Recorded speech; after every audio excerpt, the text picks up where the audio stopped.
주님께서 여러분과 함께 또한 사제의 영과 함께 마테오가 전한 거룩한 복음입니다. 주님 영광 받으소서. 그때 예수님께서 군중에게 말씀하셨다. 이 세대를 무엇에 비기랴? 장터에 앉아 서로 부르며 이렇게 말하는 아이들과 같다. 우리가 피리를 불어도 너희는 춤추지 않고 우리가 곡을 하여도 너희는 가슴을 치지 않았다. 사실 요한이 와서 먹지도 않고 마시지도 않자 저자는 마귀가 들렸다 하고 말한다. 그런데 사람의 아들이 와서 먹고 마시자 보라 저자는 먹보요 술꾼이며 세리와 죄인들의 친구다 하고 말한다. 그러나 지혜가 옳다는 것은 그 지혜가 이룬 일로 드러났다. 주님의 말씀입니다. 그리스도님 찬미합니다.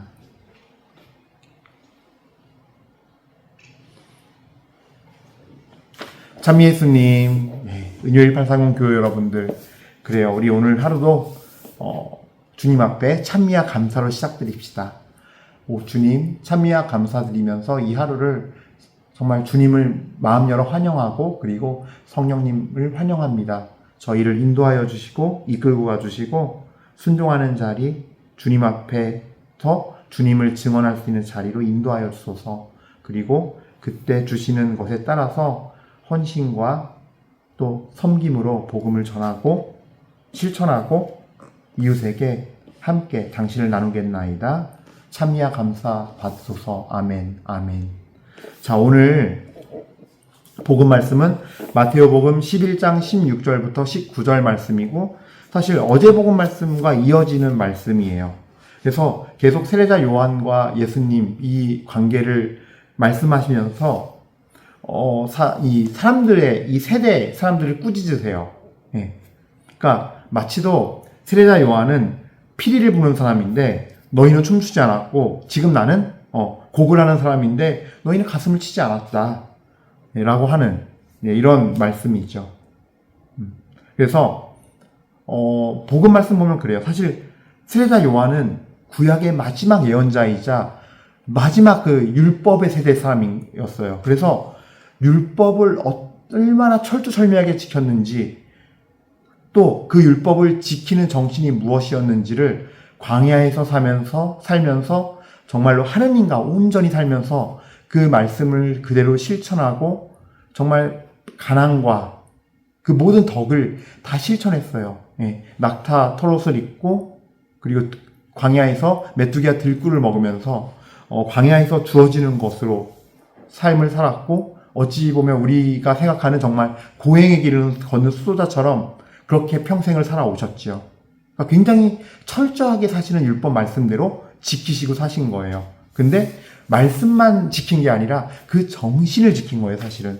그래서 마지막 예언자로서, 구약시대 마지막 예언자로서 신약을 열면서 새로운 복음의 시대, 즉 예수님의 십자가의 그 구원과 그 구원으로 얻어지는 그 죄의 속량으로 얻어지는 그 복음의 은혜로 우리를 이제 그 길을 닦아놓고 우리가 갈 수 있도록 열어주신 분인데, 이제 그 표현을, 근데 좀 구약과 신약이라는 어떤 약간 차이가 있다 보니까 이 세례자 요한의 모습을 예수님께서는 이렇게 표현하죠. 우리가 곡을 하여도 너희는 가슴을 치지 않았다. 그러니까 곡을 할 때 이렇게 장례식장 이런 데서 곡을 할 때 가슴을 치면서 가슴을 찢고 슬퍼하잖아요. 슬퍼하고 마음이 찢어지는 아픔을 갖고 슬픔으로 함께하는 것처럼 세례자 요한이 와서 너희 물로 세례 받으라고 광야에서 외치는 이가 화내고 화낸다는 표현은 그렇고 정말 아주 하나님의 그 마음 두려움을 가지라고 꾸짖고 깨우쳐주고 그리고 이렇게 회개를 통해서 정말 마음을 찢고 가슴을 찢고 내 죄를 고백하면서 주님께 돌아오는 계기를 마련해주는 시간을 가졌을 때도 너희는 저자는 마귀가 들렸다. 마귀가 들렸다. 그리고 예수님이 왔을 때는 야, 쟤는 저 사람은 먹고 마시기만 하는구나 하면서 죄인들하고 술꾼이면서 먹보고 세리 죄인들하고 어울리고 다녀 라고 얘기하고 이제 뭔가 예수님을 헐뜯고 예수님을 깎아내리는 거죠. 근데 이 말씀 보고서 사실 저도 예전엔 솔직히 그렇게 생각했거든요. 그것이 농담으로 하는 말이었어도 지금은 주님 앞에 회개해요. 뭐냐면 항상 이걸 인용했어요. 저도 술 마시기 좋아하는, 술 엄청 좋아하는 사람이었고 30년을 엄청 술 마셨어요. 매일매일. 그러니까 항상 이 표현을 썼어요.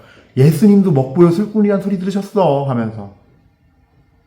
그러니까 저를 술 많이 마시고 놀고 육적인 쾌락을 추구하며 사는 거를 사랑하는 저 자신을 합리화시키기 위해서 거룩하신 주님의 말씀을 갖다 쓴 거죠. 지금 정말 너무 부끄럽고 회개하는 일이에요. 여러분들 농담한답시고 웃기잔답시고 같은 우리 성당 사람들이니까 성경 말씀 툭 던지면서 농담하지 마세요.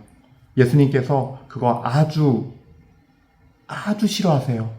네. 주님 말씀은 거룩한 말씀이기 때문에 내가 돼지가 되어서 돼지들에게 함부로 던져주면 안 돼요. 네. 그런 자리에서 쓰이라는 말이 아니에요. 그런 식으로 나 합리화시키고 그런 식으로 해서 빵 터져서 웃기고 이거 아니에요. 그거는 주님 말씀을 모독하는 거예요. 생각해보면. 예. 좀만 더 생각해보면 모독하는 거예요. 그리고 실제로 예수님께서 이런 소리를 들으셨을 텐데 실제로 예수님이 세리와 창녀들이랑 바리사이 그런 사람들이랑 죄인들이랑 앉아서 먹을 때 진짜 취하도록 마시고 그랬을까요? 아니요. 예수님을 미워하는 종교인들이 바리사이, 사두가이파, 율법학자들이 예수님을 비난하기 위해서 없는 사실을 만들어낸 거예요. 그 죄인들과 함께 했겠죠. 그러나 거기서 마시면서 당신이 흥청망청거리고 당신이 흥청망청을 주도해서 다 취하게 만들고 그랬을까요? 절대 아니에요. 헐뜯고 비난하기 위해서 없는 사실을 사실은 그들에게 복음을 전하고 그들을 용서하시기 위해서 그 자리에 함께 하시면서 그들의 친구가 되어주신 것 뿐인데 그 이상의 것들을 갖다 붙인 거예요. 저 어울리잖아. 저 사람 분명히 많이 먹고 마시고 취하고 그랬을 거야. 라는 뒤에는 없는 사실을 가지고 헐뜯고 욕하는 그 용도로 쓰인 거를 예수님께서 자기를 그렇게 욕하고 비난하고 자기를 핍박한다는 걸 알기 때문에 이 세대 사람들을 그렇게 꾸짖는 거예요. 예. 뭔지 알겠죠, 이제. 그러니까 저는 이 말씀을 읽고 묵상할 때 예수님이 먹보이시고 술꾼일 리가 없어요. 예. 이거는 예수님을 싫어하는 그 지배 세력들, 종교인 세력들이 갖다 붙인 헐뜯음이에요. 예. 그래서 우리가 정말 여기서 이제 드러나는 게 있는 거예요. 예수님께서 오늘 마지막 결론부지요. 11장 마태복음 11장 16절에 이렇게 말씀하세요. 그러나 지혜가 옳다는 것은 그 지혜가 이룬 일로 드러났다. 즉 죄인들의 거짓 지혜, 가짜 지혜, 죄의 독이 묻어있는 간교함은 지혜가 아니죠. 그 간교함은 그 술책과 책략은 뭐냐면요. 모든 것을 다 하느님으로 도는 모든 걸 다 거부해요. 어떤 형식으로든. 하느님의 아들이 와서 먹고 마시고 함께 삶에도 불구하고 저자는 먹보의 술꾼이라고 비꼬고 그 다음에 자신들이 그렇게 믿고 추앙하고 따랐던 유대교의 전통, 율법을 제대로 지키고 그 율법의 정신을 엘리야 예언자의 정신으로 사는 세례자 요한이 나타나자 그렇게 살자 저자는 마귀 들렸다 그래요. 이게 가짜지혜, 거짓지혜의 속성이에요. 하느님을 자기보다 밑으로 삼고 뱃속으로 삼으면서 율법도 말씀도 다 자기 뱃속으로 이용해 먹어요. 예.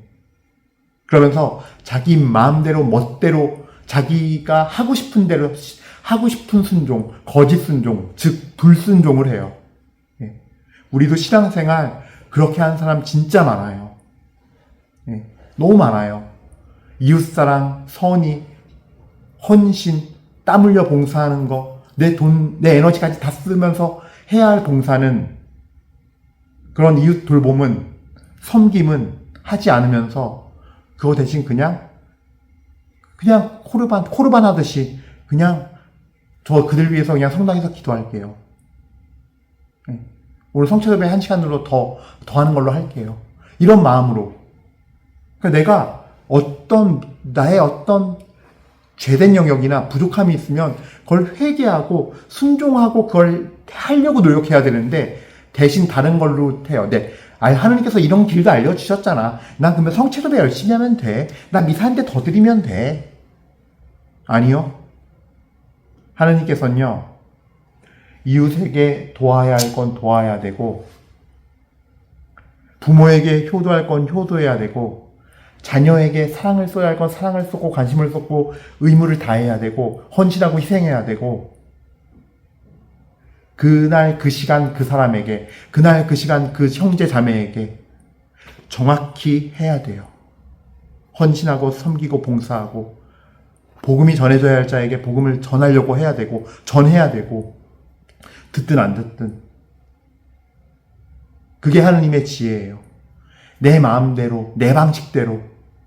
그러면 세례자 요한이 내 앞에 나타나도 진짜 예수님이 내 앞에 나타나도 오늘 이 사람들처럼 이 세대 사람들처럼 똑같이 거부하고 거절해요. 대적하고 비웃고 헐뜯고 무시하고 그자가 진짜 세례자 요한이고 그분이 진짜 예수님이신데 똑같은 일을 범해요. 매 일상에 나에게 오시는 예수님과 세례자 요한을 우린 절묘하게 차네요. 나에게 찔리는 소리하는 세례자 요한이 회개하고 죄 고백하라고 세례받으라고 할 때 찔림이 있던 사람들은 대부분 다 와서 죄를 고백하고 물에 세례를 받았어요. 물 세례를 받았어요. 근데 그렇지 않은 일도 많았어요. 왜? 내 듣기 싫은 소리 하니까. 난 내 방식대로 할래. 하느님 앞에서 이 내 방식대로 하겠다는 거. 부모에게 해드려야 할 걸 하나님께 해드립니다. 코르반 한마디만 하면 된다. 라고 하면서 너희는 사람의 전통을 하나님의 것인 양 가르치고 있고 사람의 것을 하나님의 것인 양 둔갑시키고 있다라고 꾸짖고 계세요. 마르코복음 7장에. 네. 똑같은 형태인 거예요. 오늘 이 복음이. 오늘 이 복음에서 요한이 와서 먹지도 않고 마시지도 않으니까 먹지도 않고 마시지도 않고 율법 지키는 그게 너무 불편하고 꼴 보기가 싫어서 저자는 마귀가 들렸어. 예수님이 와서 먹고 마시니까 그것도 꼴 보기가 싫어서 예수님 말씀과 가르침이 듣기 싫어서 순종하기 싫어서 거기에 고개 숙이기 싫어서 저자는 먹보의 술꾼이야. 저 봐봐. 세리하고 죄인들 창녀들이랑 저 앉아서 먹는 꼬라지 봐봐. 분명히 저기 앉아서 흥청망청대고 마시고 놀았을 거야. 라고 하면서 없는 사실까지 먹고 술 취하는 자로 만들어버렸어요. 그렇게 대적하고 무시하고 멸시하게 돼요. 누구를? 하느님을. 하느님의 사람을. 진리의 복음을 전하는 이들을. 내 방식이 좋으니까. 뭐 어때요? 꼭 그렇게 해야 돼요? 전 싫어요. 이렇게 기도하면 되잖아요. 이 길이 있잖아요. 미사 드리는 길이 있잖아요. 성체 감복 가는 길이 있잖아요. 묵주기도의 길이 있잖아요. 기도 꼭 그렇게 해야 돼요? 하면서. 그래서 등등등 가지가지 방법으로 빠져나가면서 자신이 지금 주님께서 너 지금 여기에 넌 지금 여기 이 부분 순종에 너무 점수가 낮아. 여기 걸 잘 준비하고 익히고 네가 해야지 이렇게 해서 네 안에 영혼이 깨끗해지고 거룩해져 라고 알려주신데도 불구하고 안 해요. 내가 하고 싶은 것만 해요. 그래서 어떤 사람은 성경 말씀 배우는 게 너무 좋아. 그래서 신부님 수련이 강의 열심히 들어 듣기만 해. 그래서 머리가 커져가지고 뭐 팔하고 다리 다 삐쩍 마르고 조그만한데 가분수가 된 사람도 있고 어떤 이는 그냥 봉사활동만 너무 좋아해요. 근데 주님 앞에 와서 그냥 기도도 전혀 안 해. 하루만 기도도 안 하고 미사 나가는 것도 그냥 주일날 그냥 억지로 나가고 하면서 그냥 봉사활동만 열심히 해요. 그냥. 그래서 막 팔다리만 근육만 두꺼워져요. 머리는 그냥 요만해. 가슴도 없어. 팔다리만 두꺼워 그냥. 어떤 사람은 그냥 성체도 배실을 기도만 열심히 해요. 성체가 최고래요. 매일 미사 나와요. 우리 가톨릭이 최고래요. 그래서 성경 말씀도 모르고 그냥 신부님이 미사 나오니까 미사 열심히 나왔고 왜 미사는 가톨릭이니까 성체도면 가톨릭 거니까 묵주기도 가톨릭 거니까. 그래서 어떤 사람은 팔다리 다 쬐끄만하고 머리도 쬐끄만하고 가슴만 커요 그냥. 이런 기형아적인 신앙생활 모습이 된다는 거예요. 기형아가 된다는 거예요. 네. 예수님이 너 팔 근육 부족해 봉사 좀 해 나가서 이웃 좀 섬겨 말씀대로 이웃 섬기고 그들에게 예수님 사랑 전하고 예수님 말씀도 나누고 해 팔다리 근육 키워야 돼? 안 해요. 오늘 예수님과 세례자 요한을 비난하고 무시하고 멸시한 바리사이처럼 대적하고 무시하고 안 들어요. 이 모습이 우리에게도 있다는 거예요. 그래서 사랑하는 우리 여러분, 교우 여러분, 하느님께서는요, 모든 면에서 여러분들이 나무랄 데 없이 온전하게 성장하길 바래요. 그게 우리의 정말 성화로 가는 데 있어서 정말 필수적인 요소예요. 내가 젊을 때 에너지와 힘만큼 하나님은 그날 하루를 100이 아니라 110%더 쓰게 하세요. 꼭 하나님은요, 요청하실 때 각자의 상황에서, 각자의 그 마음가짐과 상황에서 100이 아니라 110을 요구해요. 그래서 하기가 부담스럽고 힘든 거예요. 그 말씀을 따라가기가. 내가 나이가 70이 돼도 도저히 못 움직이는 상황이 돼도 누워서라도 기도로 순종을 하게 하세요. 하나님께서는 우리의 사정을 다 아시기 때문에 그 상황에 맞게 우리에게 해야 할 것들을 다 주시면서 기도해야 할 사람은 기도하게, 회개가 필요한 사람은 회개하게, 순종하고 실천해야 할 사람은 순종하고 실천하게, 복음 말씀 전하게 할 사람은 복음 말씀 주변에 전하게 하게 살아가게, 각자에게 맞는 레슨들을 매일매일 하세요. 네. 그랬을 때 어떤 자세를 취할지 정하셔야 됩니다. 이렇게 말씀하시는 주님 앞에서 저렇게 해버리고, 또 이렇게 하라는 주님 앞에서 이렇게 싫은데요, 난 저렇게 할 건데요 하고 멋대로 할 건지, 오늘도 똑같이 내가 해왔던 어제 그저께 살던 방식으로 내 방식으로 살 건지, 내 스스로의 율법에 묶여서 매여서 살던 그 방식대로 살 건지, 나에게 변화를 단 한 번도 갖다 주지 않고 하나님을 만나게 해서 정말 내 인생이 뒤집어지는 체험이 없이, 하나님 체험 없이 사는 그 어제와 똑같은 삶을 그냥 똑같이 사실 건지, 그래서 진짜가 나타나면은 저 사람은 마귀가 들렸다, 진짜가 또 나타나는 대로 저 사람은 먹보고 술꾼이야 하는 그때 그 바리사이들과 그 유대인들과 같을 것인지, 우리가 완악함을 인정합시다. 더러움을 인정합시다. 내 자아는 어제 그저께 했던 그 토한 것을 또 먹는 그 똑같은 짓을 오늘도 똑같이 하고 있음을 인정합시다. 그거 인정하고 주님 앞에서 회개하지 않으면 오시는 주님 맞이 못합니다. 여러분 모두에게 새롭게 눈을 뜨고 새롭게 순종하는 마음, 듣는 마음, 주님 앞에 가서 무릎 꿇고 기도하는 마음, 내 향유를 다 깨트리는 마음, 그 마음을 달라고, 그 새로운 마음으로 주님을 따를 수 있도록 은혜를 구하는 우리들이 됩시다. 아멘. 잠시 묵상하시겠습니다.